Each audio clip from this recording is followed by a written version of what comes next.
Tom Cruise might be one of the most successful movie stars in the world, but it wasn't always easy for the Top Gun star. How did his relationship with his father affect his own adult relationships, and did he really almost leave Scientology? These are the tragic details about Tom Cruise.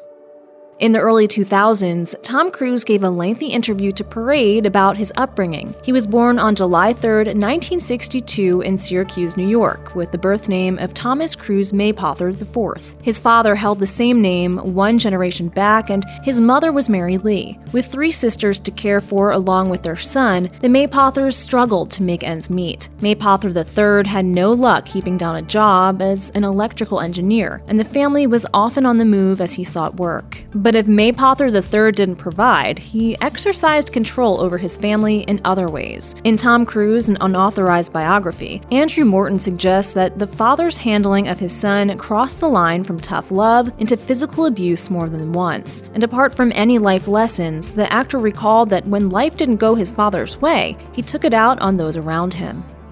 Bullies can latch on to anything to use as an attack, and the young Tom Cruise gave them plenty of ammunition. He was often the new kid, being part of a family that was always moving. Cruise claimed he went to 15 schools in 12 years. Andrew Morton gives the number as 5 in Tom Cruise, an unauthorized biography. Either way, coming from a poor family, he wore the wrong clothes. He was on the short side even then. One of the biggest targets on Cruise's back was his struggles in the classroom. From an early age, he found it impossible to read and ended up in remedial classes, attracting more attention from bullies. He was 7 years old by the time a school-referred psychiatrist diagnosed him with dyslexia. Having a name for the problem didn't immediately solve it, however. Cruise found the experience of being labeled upsetting, and he later traced his rejection of psychiatry as a science to this early diagnosis.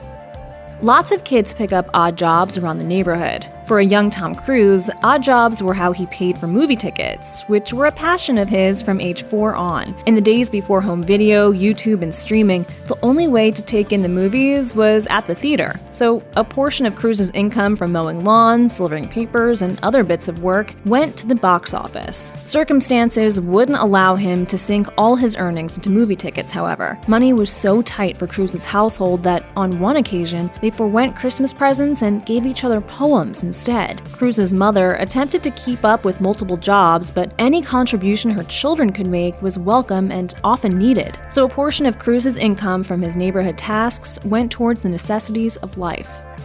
These days, Tom Cruise can hardly be mentioned without some reference to the Church of Scientology, of which he is so prominently and so controversially a part. But Cruise grew up in a traditional Catholic household, and well into his college years, Catholicism is where he sought spirituality. For a time, according to Andrew Morton's Tom Cruise, an unauthorized biography, Cruise entertained the idea of becoming a Franciscan priest. To that end, he enrolled in the St. Francis Seminary of Cincinnati, though the appeal wasn't entirely a matter of faith. Cruise later explained, "We didn't have the money back then, and I went for the education for a year, and it was free." The experience of seminary was apparently a happy one for Cruise. Sports, hobby shops, and even the discipline of boarding school life appealed to him. Maintaining that discipline proved a challenge, however, when there was no shortage of local girls. Cruise, even then, possessed the gift of charm. He would later say that women were too appealing to sacrifice even to the Franciscan order, and he and the seminary have claimed that he left voluntarily.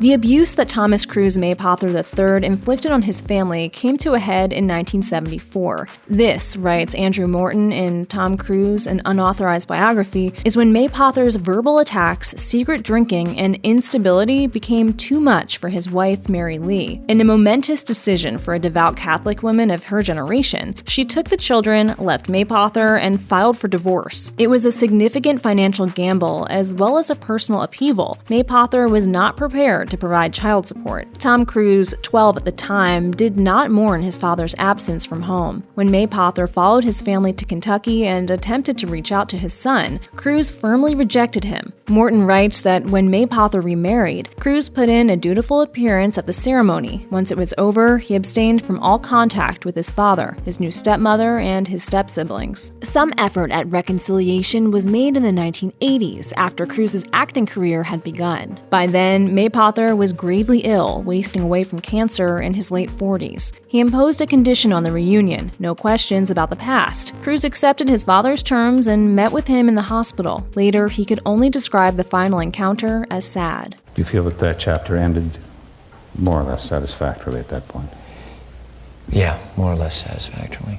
Tom Cruise hasn't hesitated to defend Scientology. After all, he credits it with helping him overcome his learning disabilities. But as more details of the organization's unsavory practices have emerged over the years, Cruise's membership in Scientology and the role it plays in his life have been fodder for rumor, tabloid gossip, and investigative books and documentaries. According to The Hollywood Reporter, Cruise joined Scientology during his first marriage to Mimi Rogers. While he maintains that he didn't join because of Rogers, she did bring him into a family with long-standing ties. Rogers' parents had connections to L. Ron Hubbard himself. As a means to grow his following, Hubbard developed Project Celebrity, a targeted recruitment of the famous, once famous, or soon-to-be famous. Cruise's star was on the rise when he and Rogers got together in the 1980s, and church head David Miscavige saw the acquisition of such a hot up-and-comer as a coup at a precarious time in Scientology's history. According to Lawrence Wright's Going Clear, Scientology, Hollywood, and the Prison of Belief, Rogers became a hindrance to Scientology's ambitions for Cruise. While she helped to bring him in, her family was no longer in good standing with the church. The marriage was already troubled, but church mediators helped to push Cruise and Rogers apart in 1990.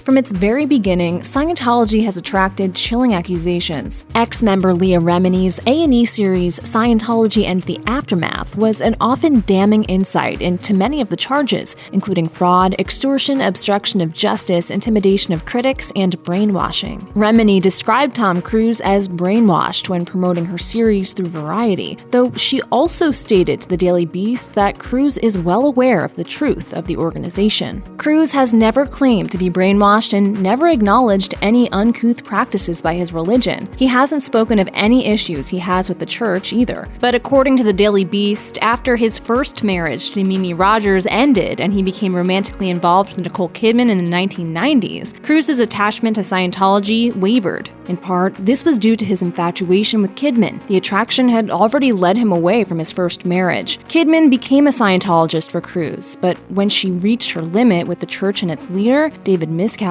Cruise appeared to follow her lead. Another factor keeping Cruise away from Scientology was Stanley Kubrick, or rather, the filming of Kubrick's Eyes Wide Shut in England. The record-breaking 46-week shoot meant that Cruise and Kidman were out of easy reach of Miscavige and away from the household staff who spied on them on his behalf. But Miscavige, who coveted Cruise as a tempting lure for recruits, was unwilling to let him go. Tom Cruise was deeply in love with Nicole Kidman when they first met and worked together, and the Church of Scientology was there to fan the flames. Journalist Tony Ortega is quoted by The Beast as saying that the organization's leaders felt their romance would be a passing fancy, a way to separate Cruise from his then-wife, Mimi Rogers. Cruise becoming so committed to Kidman that he eventually married her was unexpected and unwelcome. Like Cruise, Kidman came from a Catholic background and once entertained a lifetime of service within a Catholic order, but Kidman's father was also a prominent psychologist, a profession that is among the great evils inflicting humanity, according to Scientology's teachings. Even worse was her stepping into Scientology, leaving and taking Cruise with her. Sources have claimed that church head David Miscavige personally ordered an operation to sink Cruise and Kidman's marriage and get the star back in the church. The lengths Scientology went to break up the couple included sending private investigators after Kidman, tapping her phones, and subjecting Cruise himself to relentless auditing. This practice, a thorough drilling of a subject on intimate details about their lives, is among Scientology's most powerful tools for retaining control over its members, according to HuffPost. The church's efforts came together just as they had in Cruise's relationship with Rogers. He filed for divorce in 2001. But Nicole was a major part of your life and a love of your life at the time. I loved Nick very much. There's no question. After filing for divorce from Nicole Kidman, Tom Cruise insisted to Vanity Fair, "She knows why, and I know why." But according to Andrew Morton's Tom Cruise, an unauthorized biography, Cruise's request, delivered by a third party, was a shocking turn for his wife. She tried to enter marriage counseling, as offered by the Church of Scientology, according to Lawrence Wright's Going Clear, but Cruise was not receptive. Complicating matters for Kidman was her learning that she was pregnant with a child of the man so coldly leaving her. Early on in their marriage, according to Kidman, she and Cruise were expecting, but it was an ectopic pregnancy, a condition where the fertilized egg attaches outside the uterus. It was a devastating experience for Kidman, and doctors suggested that the couple should avoid trying for another baby. Years later, at the end of her relationship with Cruise, Kidman miscarried.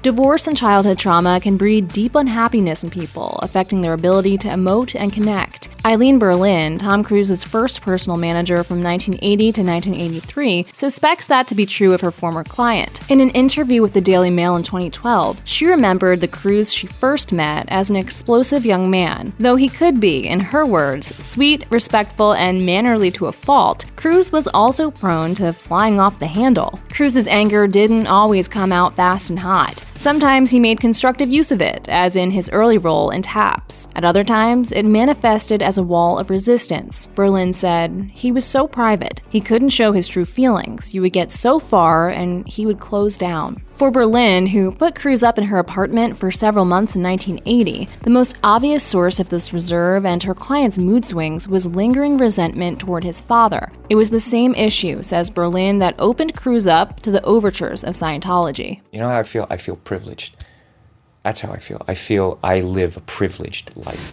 During their 10-year marriage, Tom Cruise and Nicole Kidman adopted 2 children, Isabella and Connor. After Cruise's divorce from her, Kidman was marked by the Church of Scientology as a suppressive person, those the church regards as antisocial personalities standing in the way of members' spiritual development. Such persons are to be avoided or disconnected from. Not only did Cruise disconnect from his former wife, but his children, who have since been raised as Scientologists, were subjected to re-education to see their mother in that light. For her part, Kidman told The Sun in 2019 that she and her children with Cruise were reconnecting. Years later, after Cruise's brief and well-publicized marriage to Katie Holmes ended in a filing for divorce by Holmes that caught her husband off guard, the shoe was on the other foot. In another article for the Daily Beast, Amy Zimmerman reports it was fear of Scientology's potential influence over their daughter Suri that helped motivate Holmes to leave Cruise. It was a fact he was reluctant to say aloud during legal proceedings, but he eventually had to concede the point. And despite his claims to the contrary, entertainment reporters suggest that Cruise has often been absent from Suri's life since the divorce. Check out one of our newest videos right here. Plus, even more grunge videos about your favorite celebrities are coming soon. Subscribe to our YouTube channel and hit the bell so you don't miss a single one.